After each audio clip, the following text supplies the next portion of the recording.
Scientists at the National Centers for Disease Control in Atlanta today released the results of a study which shows that the lifestyle of some male homosexuals has triggered an epidemic of a rare form of cancer. The scientists say they are dealing with some new, deadly, sexually transmitted disease.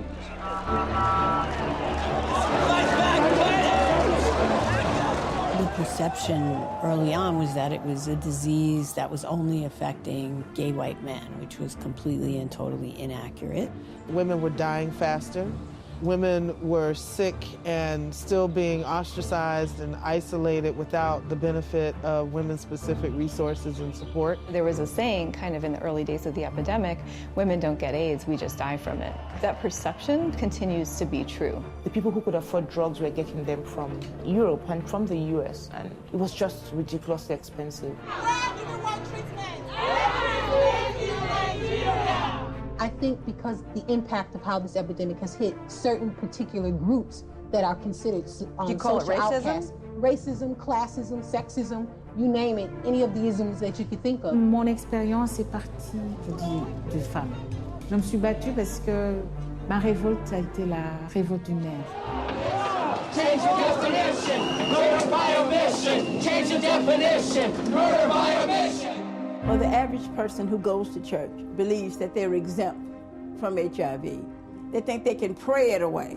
And I am a living testimony that prayer doesn't stop you from becoming infected. 1, 2, 3, 4, 5. We are fighting for our lives. 6, 7, 8. In this country, we're almost 30% of this epidemic. Worldwide, we're 50% of the epidemic. Maybe a little more. Yet, what you hear about women is almost zero. For everything that the men have done to forge the fight on this epidemic, to open the door, it will be the women who close the door on this epidemic. I am not confused about that at all.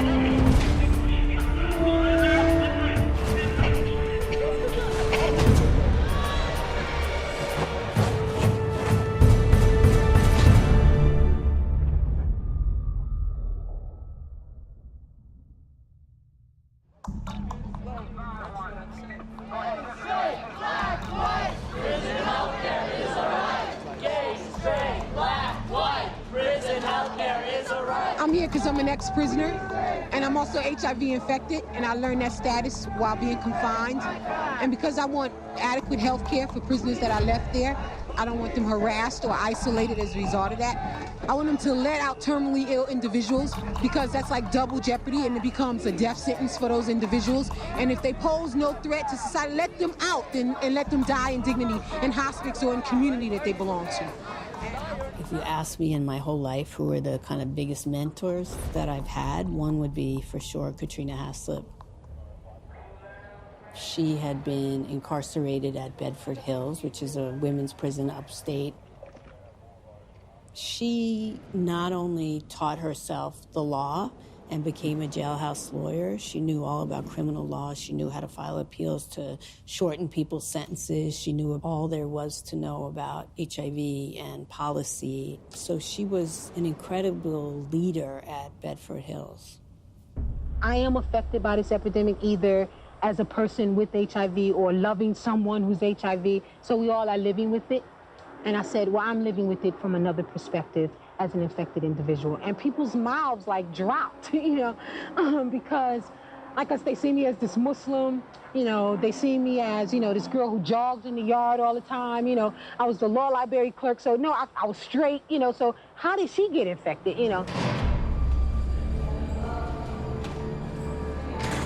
There was a freak out in here. There was fear that was very volatile, lots of rumors.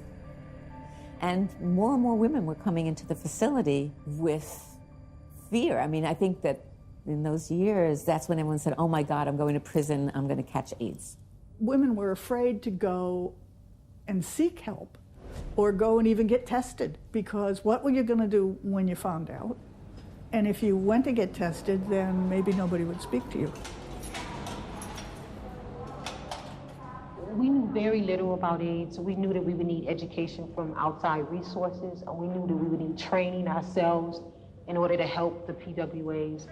As a result of that, we were doing counseling, like one-on-one, informally, in the yard, in the shower, you know, wherever, you know, people ask questions. But that is not the only reason people. And what about somebody that's HIV positive and they want to go to somebody in isolation that may have cancer or something else? They've created a group called ACE, AIDS Counseling and Education. It's a very emotional time. We didn't only deal with the women who had HIV, we had to deal with family members. Women were losing family members right and left. We began to link PWAs up with buddies who would go up to the hospital and see them, who would do their shopping or clean up their cells or help them in the shower or take them out for recreation. And we noticed that it was changing the community, that we seen ourselves as a community. And we were very hyped about it because we felt like we were the community that was invisible, that no one thought could help themselves, and yet we were doing it. I didn't think she was going to make it past a month because she was so sick. ACE gave her what she needed, which was a vision of the rest of her life. She had that idea of, I'm going to get out because I have to get out and I have to be a voice for changing the way that the public sees the AIDS epidemic. I represent the excluded and underrepresented groups of women, minorities, and HIV-positive individuals, and also prisoners, of which I am a member of all of the above. It is important to us that we educate ourselves, that we learn what treatments are available and how effective they are, and that we be given unlimited access to them. It seemed obvious to us that we were in the middle of an epidemic that had to do with women and children. And so that was kind of our push, and in particular, it was Katrina's push. She said her first goal when she got out was to change the CDC definition of AIDS. And she went out there and she talked to people in the movement about it. I think she helped them prioritize that change. She fired up women who had been active in the movement, but helping their brothers to realize that they had sisters in the epidemic.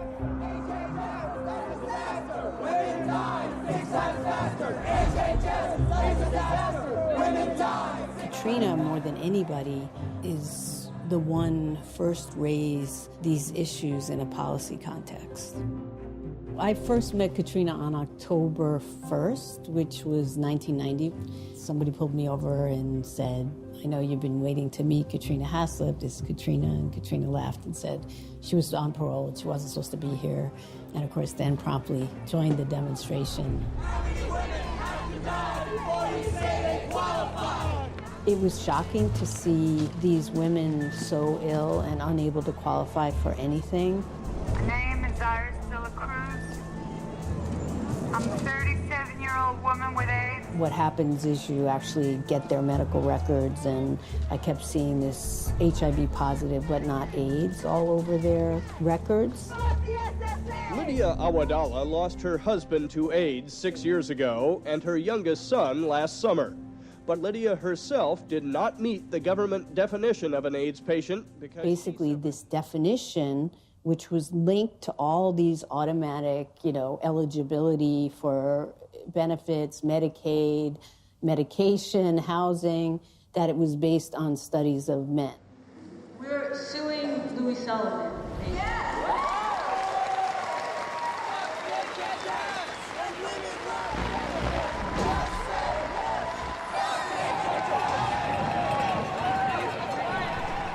We're saying that Social Security is irresponsible to use the CDC definition of AIDS because the CDC is discriminatory in how it's gone about its studies.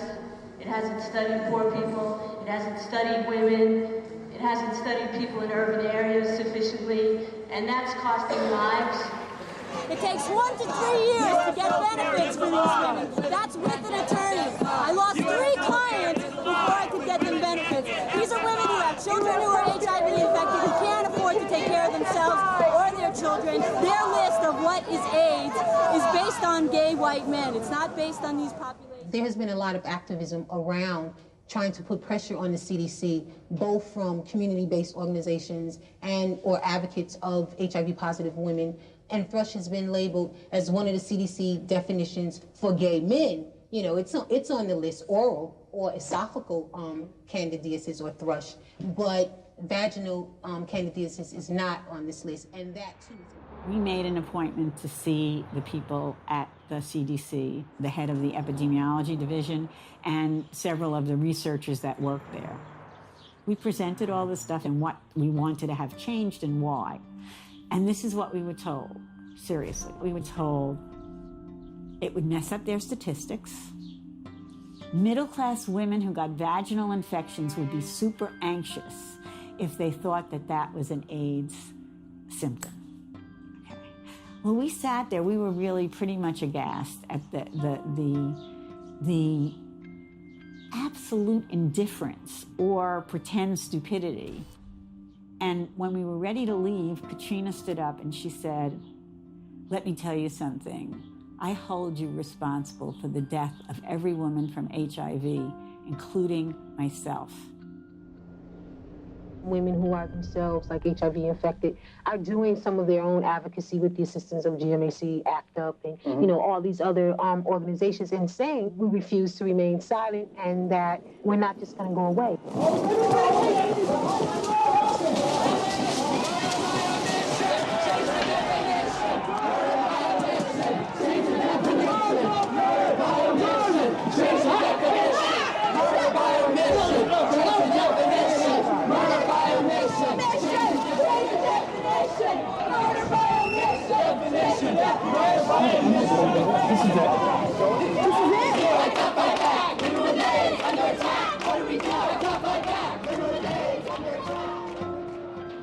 Federal health officials say they'll consider broadening the definition of AIDS to include illnesses common to women.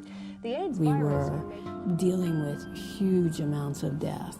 I think, you know, by that point, maybe half of the plaintiffs were dead or dying.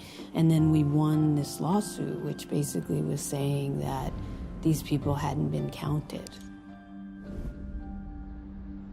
There are hundreds, if not thousands, of women who probably died from AIDS-related complications without ever having been diagnosed. I could probably think of a few myself. You know, she died December 2nd. They announced that they were expanding the definition in January, so she missed it by a month. That, to me, was just so emblematic of how women were treated in the early epidemic. I feel very calm and very focused and very centered. And I think it has a lot to do with the fact, too, that spiritually, I'm at another place. Katrina was in the hospital then, and people went to interview her. One of the reporters said, "So I hear that they changed the CDC definition of AIDS." And she said, "What do you mean they changed it? They didn't change the definition of AIDS. We changed the definition of AIDS."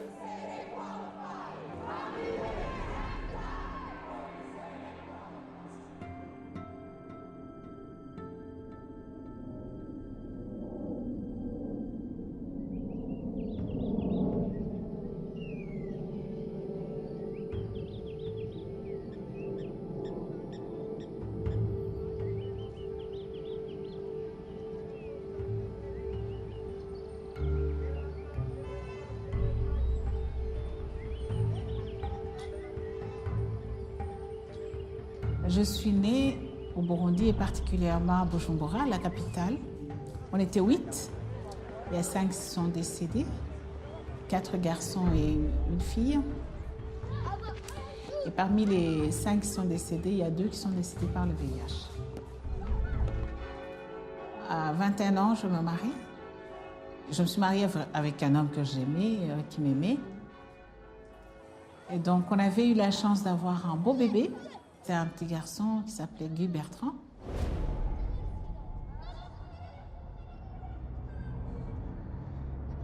Qui avait évolué très très bien, mais c'est seulement à 6 mois qu'il a commencé à être malade. Et je me rappelle, le médecin me dit, il faudra venir, mais venez avec ton mari. Et nous sommes allés le voir. Il l'a sorti vraiment d'une façon brutale. Votre bébé a le sida, donc il doit mourir, et vous aussi. Et directement, je lui ai dit, mais je suis enceinte. Il dit, mais Il n'y a pas à se questionner, il faut tout simplement avorter. Ce qu'il a dit après, vous allez mourir aussi, moi ça ne me disait rien du tout parce que d'abord je ne voyais pas comment je pouvais survivre sans mon bébé. Mon souci c'était de pouvoir l'assister jusqu'à son dernier souffle, quitte à mourir après.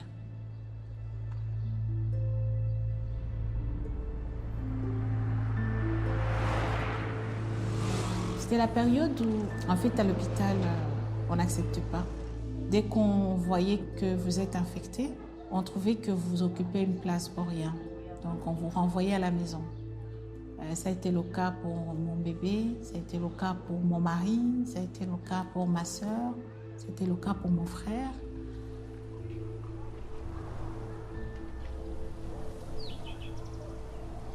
Je n'avais aucun souci de santé, en fait, c'est juste faire cet avortement. Quand j'ai quitté la salle d'opération, on m'a amenée en croyant que bon, on a enlevé juste le bébé. Et 3 mois après, je n'ai pas de règles. Je me dis c'est peut-être une complication. Je retourne la voir. Elle me dit mais oh, j'ai oublié de te dire, j'ai enlevé le matrice. Je pense qu'elle a décidé que je n'avais pas besoin. Elle a décidé seule.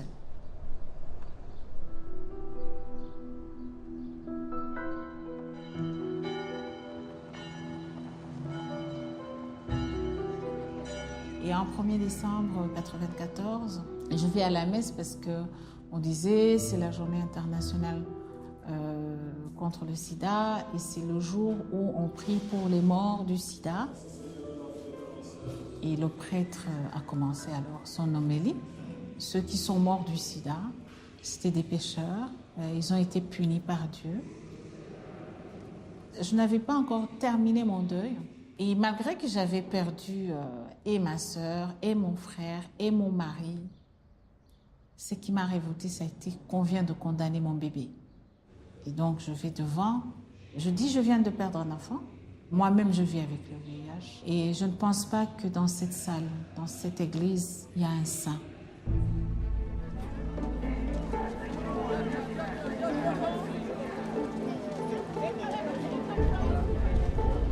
Dans l'église, il y avait pas mal d'autres personnes comme moi qui étaient frustrées, mais qui ne parvenaient pas à parler et qui sont venues me rejoindre en me disant « on ne va pas s'arrêter là ». Et c'était le début de la lutte au niveau national.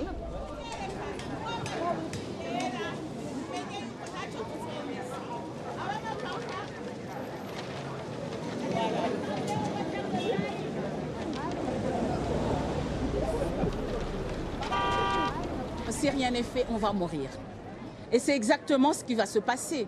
On va mourir, mais il y a des gens qui sont déjà morts pendant les 3 mois. Et ça, je pense que c'est inacceptable. C'est un droit élémentaire et nous exigeons qu'une solution soit trouvée et dans l'immédiat.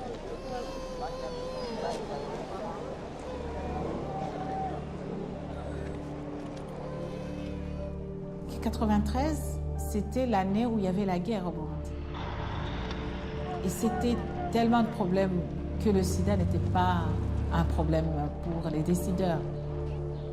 Le sida tuait plus même que la guerre. Mais comme il tuait sans faire du bruit, personne ne s'en occupait. Et le Burundi était frappé d'embargo économique. Et ce qui faisait qu'il n'y avait pas de traitement du tout, de traitement au Burundi. Et les gens mouraient vraiment comme des mouches. Vous voyez ? Il est paralysé déjà. Il n'y avait aucun flacon dans le Burundi. Je faisais des navettes pour aller chercher les médicaments, le fluconazole au Rwanda. Alors là, tout le monde a déclaré que j'étais folle. C'était une route où il y avait les rebelles, où personne ne pouvait passer. Parce que tu te disais, on va tirer sur moi.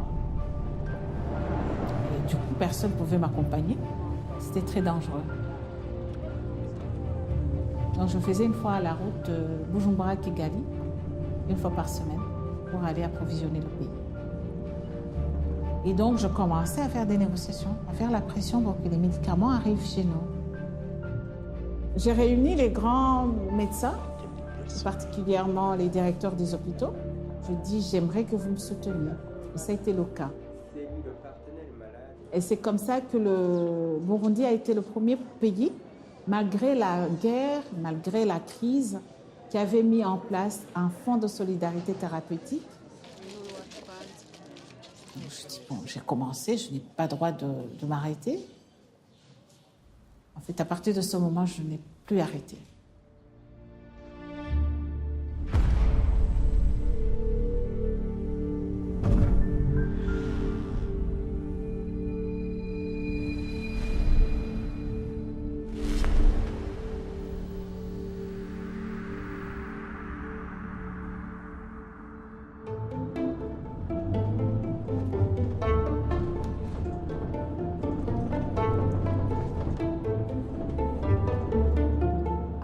Smiled. Always. Everybody said, you were always so happy, but I wasn't. I smiled, but I was screaming on the inside.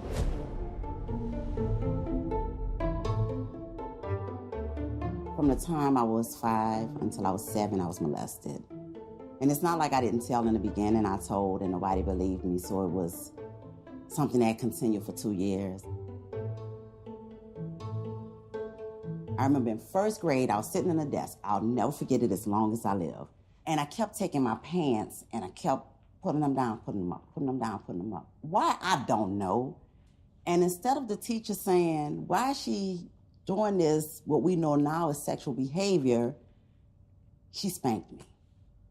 So it was, I can remember and thinking, you know, it was places in my growing up years that people could have intervened and nobody did. Nobody even recognized the signs.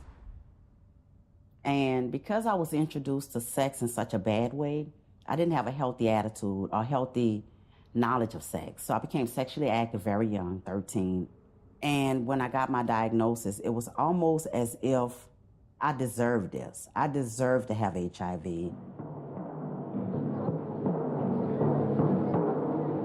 I didn't know anything about HIV other than that it affected gay men. I remember in '84 hearing about the gay plague and knowing that some guys in New York and in San Francisco had this rare cancer and they were dying. So my knowledge of HIV was, if I said one, you know, like a scale from 1 to 100, I would say 5. Yeah. And I can remember the lady who gave me my diagnosis, she didn't say, you tested positive for HIV. She said, you have AIDS and you're gonna die. And I just collapsed in a chair. I thought about suicide. That was my next thought. And I said it out loud. You know, after I finished crying, I said, okay. And she said, okay. I said, okay. She said, okay, what? I said, I'm going home and kill myself. She said, what? And I said, I'm going home and kill myself. You just told me I'm gonna die. I know how people with AIDS look when they die. I don't want to look like that. So I made up my mind that I was going to kill myself. And she said it wouldn't be suicide, it would be suicide and homicide. Because you're pregnant.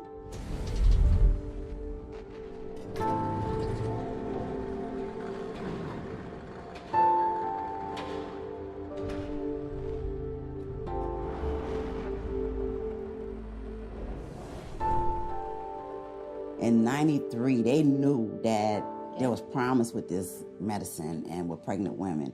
It was just a matter of getting the women to take the medicine and getting them to give it to their babies right. Part of 076 was kind of scary because I didn't know what it was going to do to the baby. You know, will my baby have 2 heads? Will my baby have a tail hanging out his or her butt? And the nurse kind of giggled and said no. And I was like, y'all don't know? And she was like, we know that's not going to happen. You know, that's not even one of the things we're worried about. She explained that it was a clinical trial. And she explained that the hope was that the women who took this medication and gave it to their babies, that the babies would be negative. And as a mom, there's not too much I wouldn't do to make sure my child was healthy, you know. So that was one of those things, you know, like you quit smoking cigarettes, you exercise, and you take your AZT. It was like that.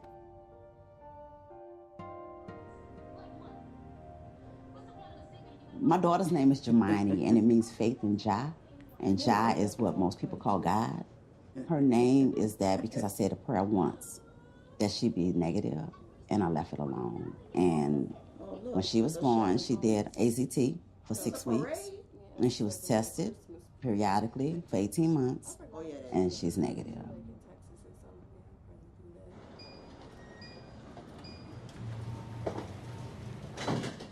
I didn't want to tell people my status because I was afraid they were going to reject me, and I was afraid they were going to tell other people. What y'all filming? A documentary. About what? It's about women in HIV. Okay. Yeah. I'm one of the women that's going to end it. Okay. Yeah. So now you can say you know somebody. I mean, it was just so much hate going around with HIV that my fear was that I was going to be run out, I wasn't going to have love, my family wasn't going to love me anymore.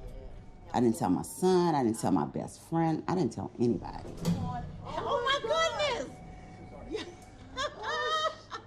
I also didn't want people to think I was nasty. I didn't want people to think that. Even though I had been on drugs, even though I had been homeless, all these things had happened, people had watched my life just spiral out of control. I didn't want them to think that I was a nasty woman, you know. And I know today HIV has nothing to do with being dirty, clean, nasty, or any of those things. You know, I eventually became a HIV counseling tester. And what I would always tell people when they would get their diagnosis is, you're not dirty and you didn't do anything wrong. You had sex, you know. You did what our parents did and our grandparents did and people have been doing forever. You had sex. Because I hate the term risky behavior and I hate high-risk sex. I hate that because to me, high-risk sex is having sex in the middle of the interstate during rush hour. Now that's really risky. Or 200-300-pound people trying to hang from a chandelier.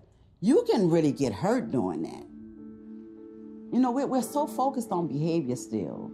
You know, we still say people are at risk if they shoot drugs, if they are sex workers, if they're gay. But what about that woman who only sleeps with her husband, who may have done some things in his past that he didn't talk about with her, and he's infected and she doesn't know it? You know, you have to kind of break it down to people that will put you at risk for HIV is having sex without a condom.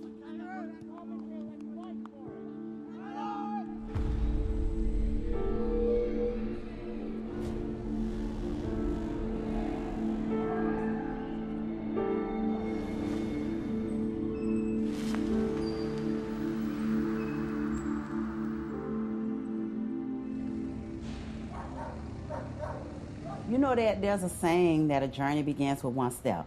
And my step started August 10th, 1992. Prior to that, I was on drugs, you know, living on the street, homeless, selling myself to get high.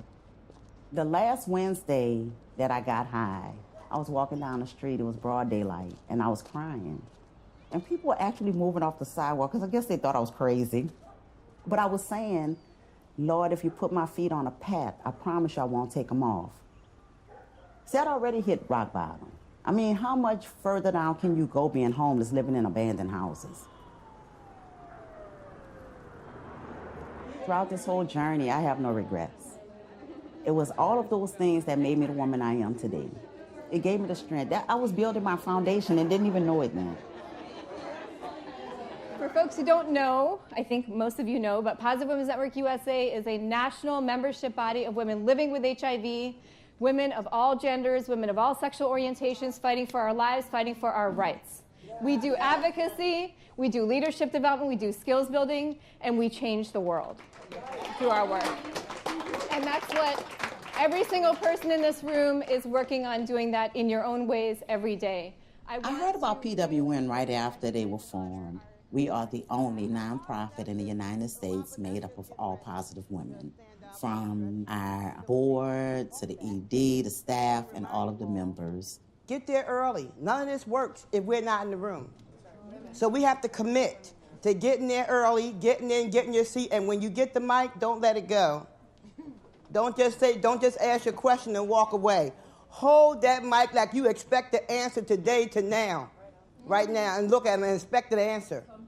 In 2008, a group of 28 diverse women living with HIV came together because we felt that women's voices were really not being heard at the national level. It was really obvious if you looked at the way policies were being made, the way services were set up, programs are delivered. It was really clear that women living with HIV were not meaningfully involved in these solutions. What was missing at these decision-making tables was our voices. So we say nothing about us without us. Yes. Right? Yeah. Nothing about us without us. When we do see occasionally women with HIV, they're often not connected with a lot of the community, and many times they don't reflect what the constituency affected by the epidemic looks like today, which is mostly women of color, mostly low-income women. And so there have been women fighting for years around issues around like clinical trials, treatment access, a lot of amazing things that they've made incredible progress on. But we really needed to expand that circle of women who were fighting and women who were identifiable as leaders. We are on our way to the Cannon building, 30 for 30. We put together a congressional briefing to talk about some of the policy issues that we know affect women. And one of the things that I will be concentrating on is intimate partner violence and HIV. So you going this door? Intimate partner violence, we know that it not only drives the epidemic, meaning that women become positive when they're in an intimate partner violent relationship, but it also gives them worse health outcomes if they're already HIV positive. So if I'm positive and my boyfriend, husband, significant other doesn't want me to go to the clinic, I'm not gonna go. There's a bigger stigma with IPV than there is for HIV. You know, I say I have HIV and people embrace me. I say I have IPV and people laugh and say, why didn't you leave? In 1994, I was pregnant with my second daughter, with my second child, and I was diagnosed with HIV. My children's father was my abuser. I met him when I was 13, he was 16. When I was 18, the first time he hit me. I'd gone out with my girlfriends and come home, and he had our son, and he was mad that I came home late, and he slapped me. Once I got my diagnosis, it got even worse as far as the psychological violence. He would tell me stuff like, yeah, B, when you die of AIDS, I don't want anybody to know because nobody will want me after you're dead. Or he would say, if you don't do such and such, I'm gonna tell everybody what you have. When it got time to go to the clinic, we had a car. He had a car, I didn't have a car. He wouldn't take me to the clinic because he didn't want anybody to see his car around there. So I had to get to the clinic the best way I could. IPV can not only make a woman become sick with HIV, because sometimes, like I said, they don't want you to go to the clinic, they don't want you to take the medication, but it can also lead to HIV. Because if your man is beating on you, and he could be sleeping with Sue, Sally, and whoever else, and he come home and don't want to use a condom, you don't use a condom. About 30% of women living with HIV have recent post-traumatic stress disorder. That's what veterans come home from war with.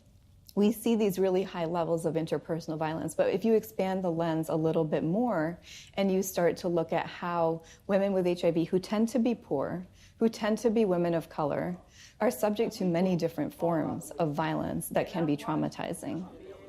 People who have experienced intimate partner violence in the last 30 days are like 3 times more likely to delay engaging in care, for example.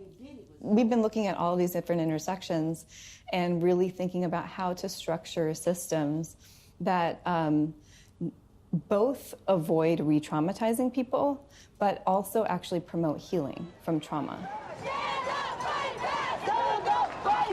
And organizing, like political organizing, is a form of resistance and a form of resilience that people use to heal.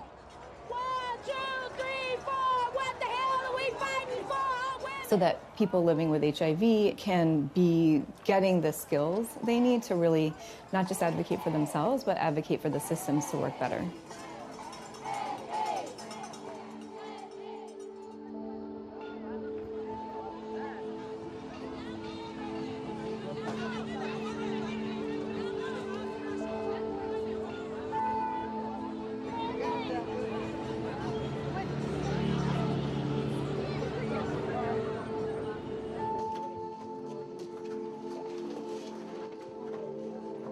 I tested HIV positive in October 1998, about a few months after my husband did. And all I knew then was AIDS meant death, you know, because we had no access to treatment.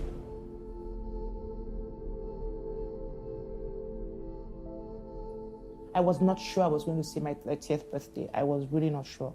But I was absolutely sure I would not live to be 40. Can you open your mouth, please? Good, good. It was just a very lonely period. By 2002, the marriage was over. I left because I was tired of the silence around HIV. I was tired of the inaction. I was just tired of the life I lived. The Johns Hopkins University had a training for counselors. They were training counselors for the telephone hotline. And for me, it was the first time I was learning about HIV as it were. And I got to realize that, hey, this is just a virus. It's not a spirit, it's not a ghost. It's just a stinking, blinking virus. And so that knowledge made me realize, okay, this is beatable.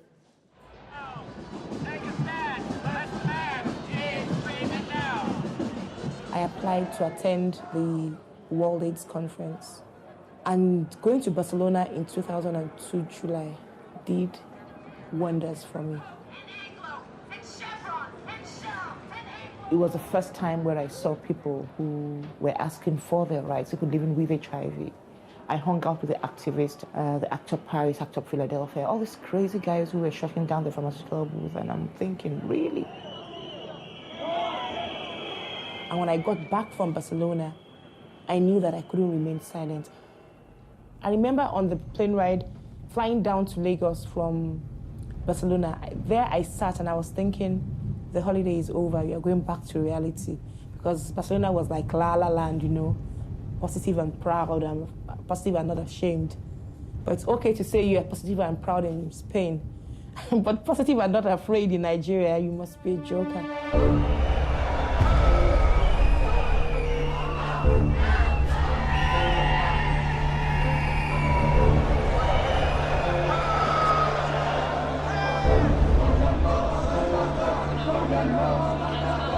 The truth of it is no need to die. We don't need to die if we have access to treatment. We are not waiting for death. Believe me, I have no plans to die. I don't know those who plan to die, but me, it's not in my plans at all. It's not an amen issue, it's a matter of I don't need to die. It is not faith in it, and I'm not talking faith. The reality of it is we are dying because we do not have access to drugs. Simple, clear, straightforward. I connected with an old friend of mine, Omololu Falubi, who we went to college together. And Omololu then was running Journalists Against AIDS. And Omololu invited me to speak to a group of journalists, or editors actually, on HIV. And that helped me interact with the media in a safe way. So what we are saying is free treatment all across the country. We demand that there must be treatment in every state of this country. I started working closely with Treatment Action Movement, and I eventually went to South Africa, where I'd learned community mobilization, I'd learned activism, I'd learned treatment literacy, and I just wanted to do so much. Treatment tomorrow? No! Treatment next year? No! Treatment when we are dead? No! People living with HIV, when do we want treatment?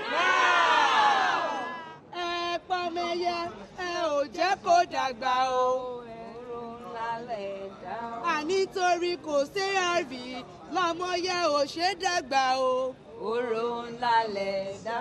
Nísinsìnyí la fẹ́ o, a fẹ́ kó dọ̀la o. Oró ńlá lẹ̀ dá. Àníyàn pàbẹ̀ náà tẹ ò jẹ́ kó dàgbà o. Oró ńlá lẹ̀ dá. Ó fún wa láyọ̀ o, ẹ ò jẹ́ kó dàgbà o. Oró ńlá lẹ̀ dá. Every one of us, we know people who have died. We know people who are dying. And for those of us who think we are healthy, for as long as we do not have access to treatment, this is exactly how our lives will melt away. When do we want free treatment? Now! When do we want free treatment? Now! Free treatment where? Every state in Nigeria.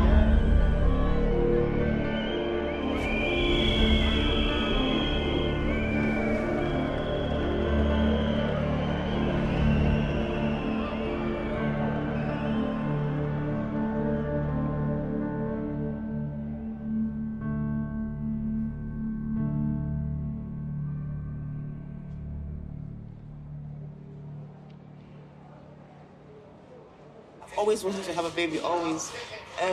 But at some point in 98, after I tested positive, I wasn't sure if it was something that could happen because then there wasn't a lot of information and you had conflicting things being said about, yes, you can have a baby or no. If you have a baby, your child will have AIDS and all of that. But later on, I realized that, the fact that I'm HIV positive does not mean that my child would have AIDS. Since I was a child, I wanted a child. I'd always known when I would get married. I knew the exact date. I knew I was going to get married on my father's 60th birthday. So I had the date, I had the dress, I had everything. I just didn't have the groom.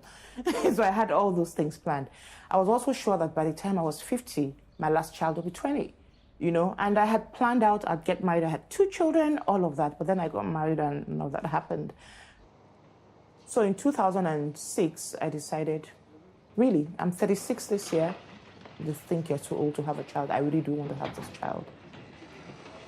At some point, I had to ask myself, okay, so what if this child is HIV positive? What if? And I think the biggest fear I had then was I didn't think I'd forgive myself. I started medications at the end of the first trimester. And I took HIV medications for those 6 months. And I decided I wanted elective cesarean. I didn't want to take that risk. I've wanted this for the longest time. It's just a dream come true.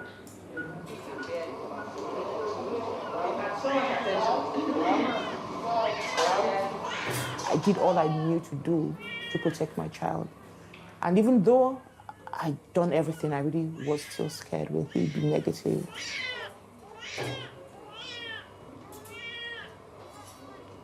Even though the medications gave me a 99% chance, there was still that 1% chance that something could go wrong. So nobody could promise me 100%. We give the baby Nevirapine, the dose of 2 milligrams per kg, and then immediately after birth. The use of all this is to prevent the mother-to-child transmission. So I had access to medication. I had elective cesarean. I also chose not to breastfeed. And then my child also had access to HIV medications. So he was born HIV negative.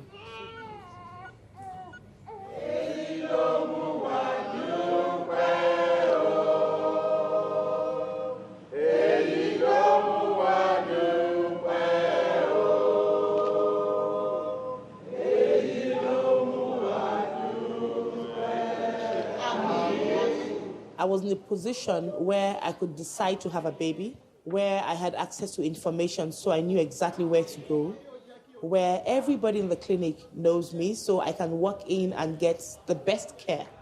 And I don't have to be apologetic about who and what I am. But that's not the average Nigerian. If we want to stop the trend of having over 740,000 children born with HIV every year, if Nigeria wants to reverse the trend of having over 204 babies born every day with HIV, then we have to go beyond healthcare settings. We have to go beyond the hospital. Our women are having babies with traditional birth attendants. They're having babies in churches. They're having babies with local midwives. And these are the people we need to reach if we're serious about this program working.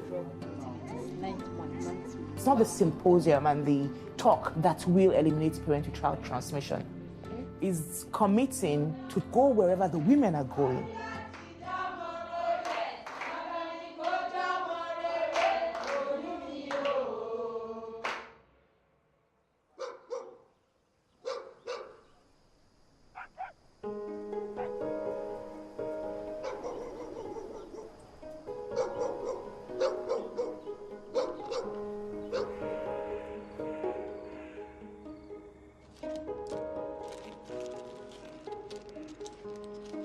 I received my diagnosis at 52.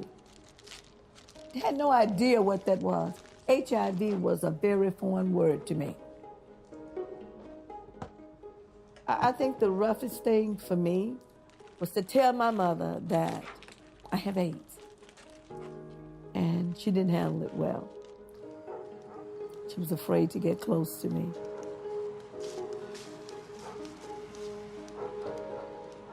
In her mind now, what she's heard of HIV, she hears a death sentence. And she sees her oldest daughter dying before her. And she said, baby, where do you go to church? And I told her. That, she said to me, where do you want to be buried? She said, people like you don't get better.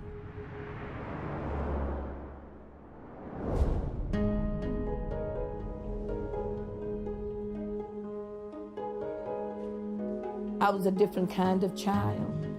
And I was the one who always was curious about what was going on with the Bible. And I began to study. I mean, the Bible became my best friend. Some of the hardships in my life, it appeared that the only person who would hear me was God. The only thing I had to hold on to. Glory, glory.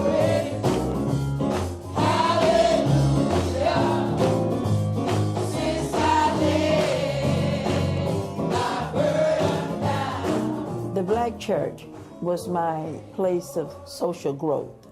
It is where the definition of right and wrong became a part of my social skills. The Black church for me as a child, it was my introduction to public speaking. It's where I was allowed to be on stage. But if you're someone like me, who has your own mindset as to who God is, and how God should be served, then you're not readily accepted. You're virtually pushed out. And you find yourself finding your own way because you realize that God is not in a box, that actually He's within you.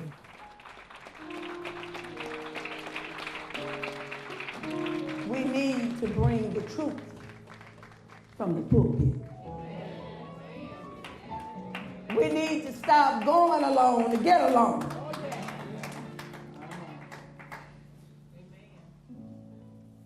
The Black church has been at the forefront of every civil rights movement. How dare you turn your back on a human rights movement? How dare you be ashamed of me? Despite the affliction, despite the infection, God is still greater than AIDS. The stigma in the state of Louisiana, in this region, is so high. People are afraid that they'll lose their jobs, insurance, and actually lose their family. The fear of knowing.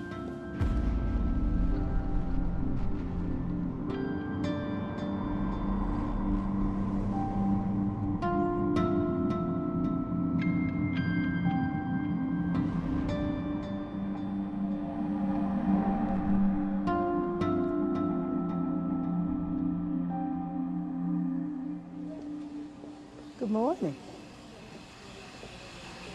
I don't typically preach in churches because my message is so non-traditional. I've always had a street ministry. I've always done outreach. I had to take my message from the pulpit to the pulpit. I'm an HIV hepatitis educator. Women between the ages of 24 and 34. Can anybody tell me what the leading cause of death is? Can anybody tell me what's the leading cause of death for women between the age of 24? Cancer. Complications from AIDS. That is the leading cause of death among our African American women. So what are we going to do to prevent that? I mean, what are we going to do?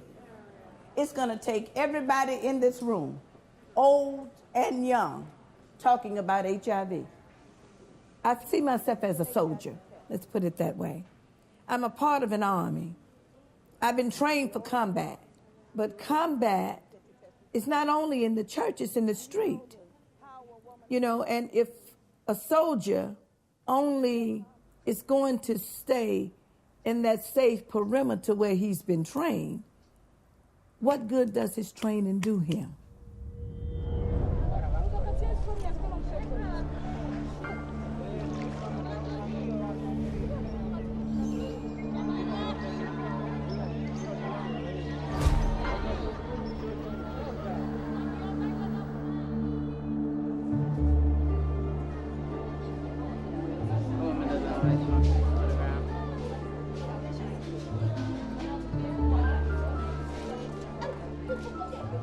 Ce qui est intéressant, c'est que je ne me suis même pas posé de questions.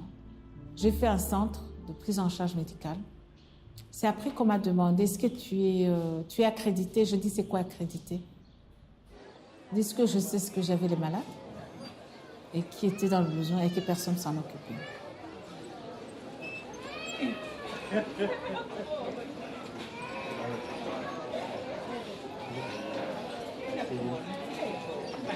Nous sommes dans un pays à plus de 90% analphabètes. Il fallait mettre le paquet pour relever le défi que les pays riches nous lançaient en disant il ne faut pas vous donner les traitements parce que vous ne pouvez pas les prendre, vous ne savez pas lire la montre, vous n'avez pas de frigo. Et nous, on a voulu relever ce défi en mettant vraiment les dispositifs. Et là, on a commencé avec une petite équipe, avec un médecin permanent, un psychologue, un counselor. Le seul centre qui faisait la prise en charge médicale. Il fait de la prise en charge globale, là, en fait. Donc, il y a le dépistage qui se fait ici, qui est entouré du counseling, du conseil pré- et post-test.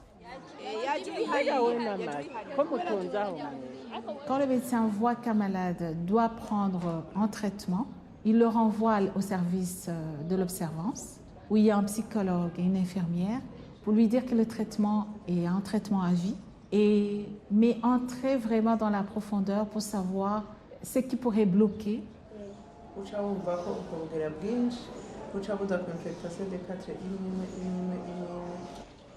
Donc c'est ça, c'est cette différence. C'est ce cadre où les gens se sentent vraiment respectés. On leur donne vraiment la valeur d'un être humain, tout simplement, qui fait la différence. Alors, le centre Turiho, le nom, c'est très important de l'appeler comme ça. Turiho, ça veut dire nous sommes vivants. Nous sommes là.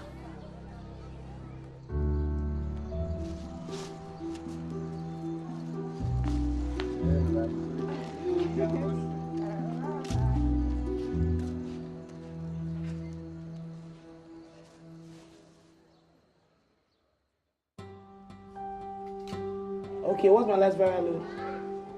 Your last viral load was done in 2013. It was below detection. Your viral load has been below detection since September 18, 2012.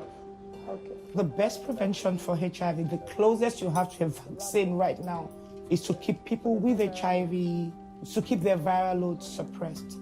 The only way for me to have a suppressed viral load is that I stay on my medication. And when that happens, then I'm less infectious. That means I will have babies without infecting them. Then even sexually, hardly can I transmit. That's the way you know to protect the population. It's not just for my health as a person living with HIV. It's what you'll call herd immunity if this was a vaccine. Because then you protect the general population. It's public health safety. It's common sense. Yeah.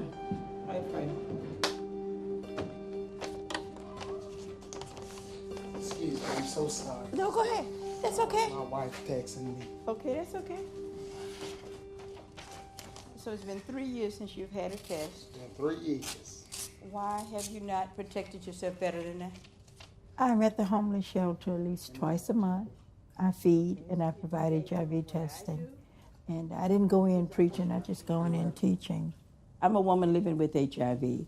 I'm here testing today because I don't want you to be embarrassed or to be ashamed. Because this is what I live with every day. This is my fight, my battle.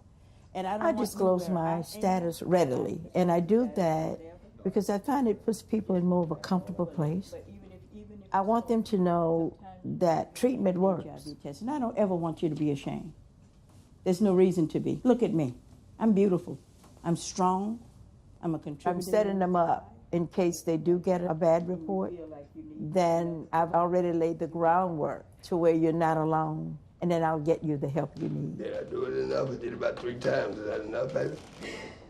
Thank you, G. Thank you, G. I know I'm providing a much-needed service. I'm available to listen. I take time. I don't rush them in. I don't rush them out. I'm sorry. Don't you dare apologize, sweetheart. Look, your struggle is your struggle. I make no judgment. You have 3 girls? I want you 3. Okay, well, I want you to take care of you. Okay? I want you to take care of you, but also I'm going to give you my number. Yes, ma'am. And I want you to stay in touch with me. Based on your reaction, that means that there are times you probably need somebody to talk to. Because I can't talk to anyone in my family. Well, guess what? They all urging me to stay with my husband. Can I tell you this? Sweetheart, look at me. The choices you make in life as to who you sleep with, who you want to live with, has to be yours. I don't live in your situation. I can't advise you on it. What I can advise you that as from one woman to another and a single mother, I'm divorced. Been in the ministry 49 years. I didn't let religion dictate my future. There were people in my family that thought I should have stayed with my husband. I thought I needed to stay mentally well, and I wanted to be healthy. All I'm going to say to you is love yourself enough so that you can stay sane, healthy, happy, and be the best that you can be for those girls. Because they need somebody. They need you. Not just somebody. Your children need you. And that's important. So you doing HIV testing today? I've got some kits in the car. You can do it? If you want to do a test, I can do it. I do. Take 20 minutes. I do. Then I'll get a test for you.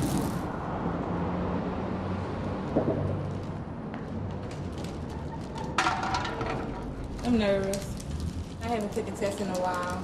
And because I'm scared of the outcome, I know that subject to change at any given moment with my lifestyle, so here we go. The test is free. It's painless. All you're going to do is get a swab in the mouth.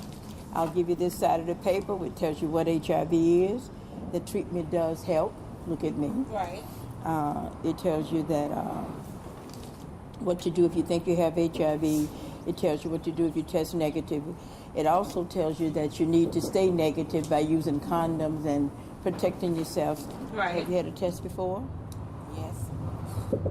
Okay, your test was negative?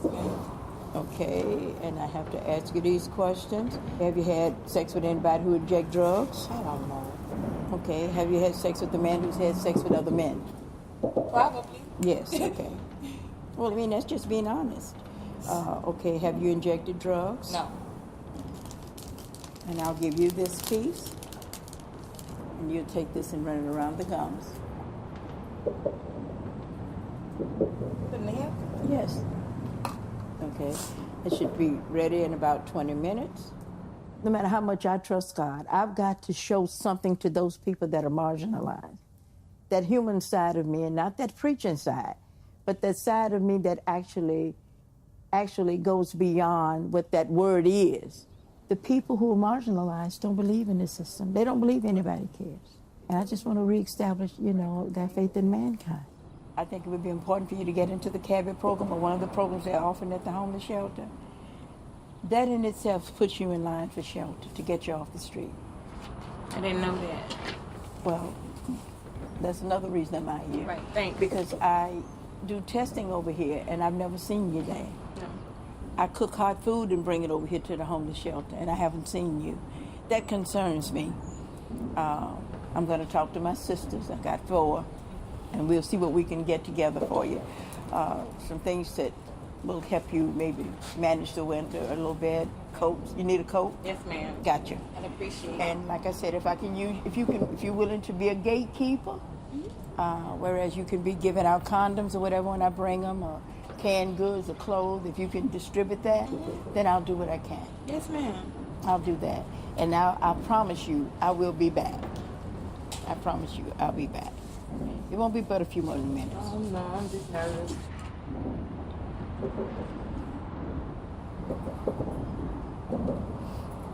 Your test is negative. Oh, thank God. I don't have HIV. Oh, Jesus.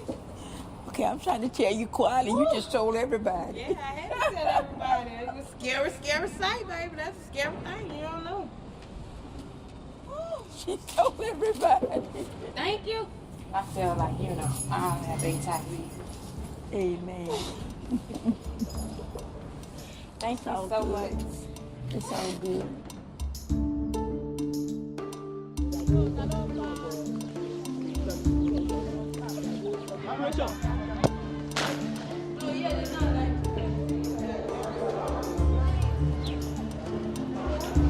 When you say it's the human virus, can it be an animal? This is the second camp we're having. It's a camp for adolescents, children aged 10 to 19 living with HIV. This year we have 40 kids in camp from 6 states. What's the difference between ARV and ART? There's a huge stigma. Kids here would be refused admission to some schools if they test HIV positive. A lot of private universities still insist on HIV, pre-admission HIV testing. A lot of private firms still do the pre-employment HIV testing. So there's a huge stigma in this country. Their friends don't know they have HIV. Not their friends at home, not their friends in school. A lot of their cousins don't even know they have HIV. So their HIV status is known by their parents or in the clinic. So we're dealing with children born with HIV, know no other life. We had carried out a research to find out what's happening with adolescents, and we found out that the biggest problems they had was adhering to medication. They had been on drugs for so long, and they were tired. There's drug fatigue. We're losing children when they moved from pediatric to adult clinic. That's another big problem. They were problem about this with disclosure. The parents didn't know when to tell them. And when do you tell a child, hello, you've got HIV? That was a big one for the parents. Then for the kids themselves, they had very little knowledge about sexual and reproductive health. Where do you find herpes simplex 1? Where do we find herpes? What part of the body do we find simplex 1? What part of the body? Mouth. In the mouth. Thank you, Tiwa. Where do we find 2 usually? In the genital. So that's what the camp set out to do, to understand sexuality, what's happening in my body, how a baby is made. Why do I adhere to my medication? What do I need to do to stay healthy? If you're positive and your boyfriend or girlfriend is positive, do you still need to use a condom if you're both positive? Yes. Why? To avoid reinfection. And what else? Pregnancy, STIs, yes? So it doesn't matter if you're both. Thank you, so that you don't get a drug-resistant strain, right? Next slide. We need to work with young people for them to negotiate safer sex. Some of them, like my kids, were born with HIV, but most young people who are getting infected in their teenage years are getting infected through sex. It's like 3-4 times higher amongst young girls and young boys. When they do, then it also means you have more likelihood of spreading HIV to your child and more babies born with HIV. We have to work to ensure that our young girls living with HIV do not have unintended pregnancies, that their pregnancies are planned. That way it will happen when they are ready, physically, mentally, emotionally.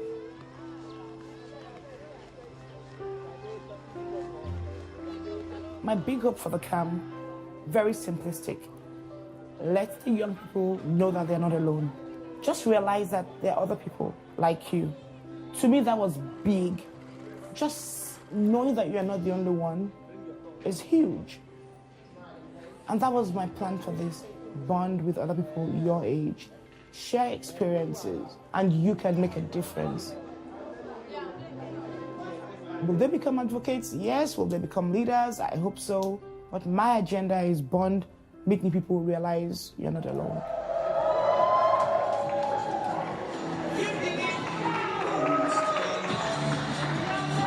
The youngest girl in camp this year, and she did very well. Didn't she do well? Who are crazy.